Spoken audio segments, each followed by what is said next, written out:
Well, if you think your teenage years were awkward, wait until you hear the story of one young man who was on an emotional roller coaster until he got the help he needed to live the life he was meant to. A little more insight into what it means to be transgender as our series continues with Deb Hope tonight. Deb. Yes, and once again, Chris, it is fascinating. Yeah, it really is. Yeah.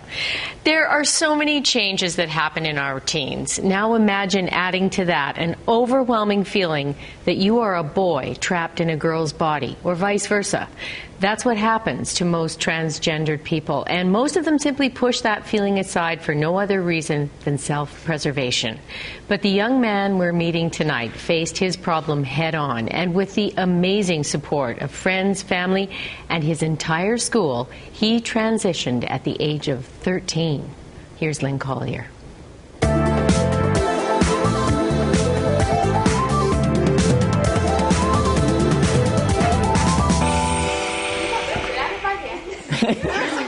The O'Dwyer household with 4 children is a typical busy, noisy, close family.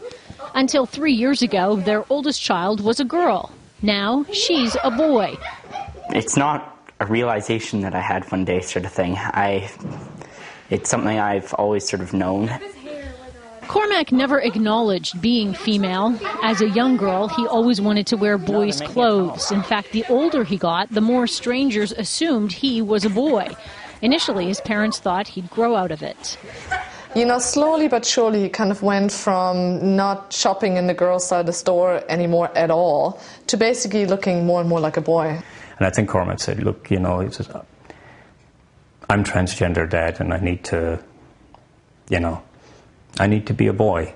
And the only thing I recall saying was, look, if you can't love yourself, you can't love anybody else. At that time, Cormac was 13, halfway through grade 8, a tough time in many teens' lives.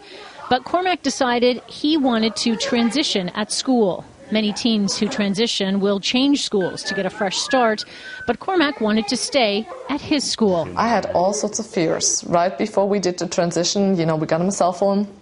I said, you know, the day he came out at school, the day he came back to school, I said, you know, phone me anytime if you're feeling worried, if you're feeling threatened. You know, I'll come and pick you up straight after school. But Julia's fears were unfounded, in large part because of this man, the diversity mentor for the Vancouver School Board. He spent 2 days getting students and teachers ready for Cormac's transition. We asked them, what do you think Cormac is going to want you to do on Tuesday morning when you see him? Is he going to want all kinds of questions and, you know, you in his face saying, what about this and what about that? And so the students thought probably not. And so what could you do? What do you think he would like? And probably just acknowledgement, maybe, you know, saying hi with his new name. I came back after 2 days and people were just like, hi, Cormac. And I was like, you guys know the news, right? Like no one even said anything. Because we wouldn't be able to afford it. And friends he's had since kindergarten, who knew him for 8 years as a girl named Amber, simply accept that now he's a boy named Cormac. Has it changed the dynamic of the 4 of you guys hanging out at all? We get to gossip about girlfriends now. Yeah, we get to ask about girlfriends and stuff. Yeah, that's fun. It's a lot more, like, out there, talks a lot more, and has a lot more friends. Cormac to us hasn't changed at all. Like, we use a different pronoun now, and, you know, we use a different name, but, you know, from before he transitioned to now, he's the very same person. He's just a heck of a lot happier, I would say.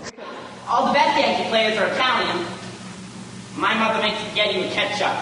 Last summer, Cormac starred in a local production of Brighton Beach Memoirs, a coming-of-age comedy about a 15-year-old boy. Acting is Cormac's passion, a career he now considers a possibility. Tension in the air was so thick, you could cut it with a knife, which was more than safe for the liver. Before transition, I really could not picture a future for myself. Like, it wasn't something I ever thought about, and I was really not into the idea of growing up. And that was sort of a big, like, it was just black if I looked into my future. 'Cause he's one of those who knows that life is just a leap. This song, called Cape, about taking a leap of faith, resonates with Mike and reminds him of his son. The stumbling block for the majority of trans kids is puberty, when their bodies begin to betray them. Cormac started hunching his shoulders when his breasts started to develop. His parents asked special permission to have his chest reconstruction surgery early at the age of 15. Suddenly, Cormac was standing up straight. His dad remembers first seeing him after the operation. I said, well, how is it, Cormac? And he said, it's you know, it's great. And he just opened down his shirt. And he was proud. I don't recognize myself really as being a transgendered individual. I'm just a guy.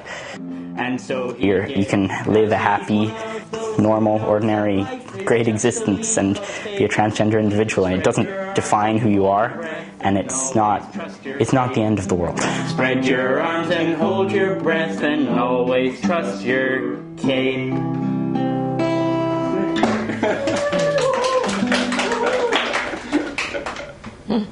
Such a supportive family. Tomorrow night, Lynn talks to a woman who put her transformation on film in a documentary.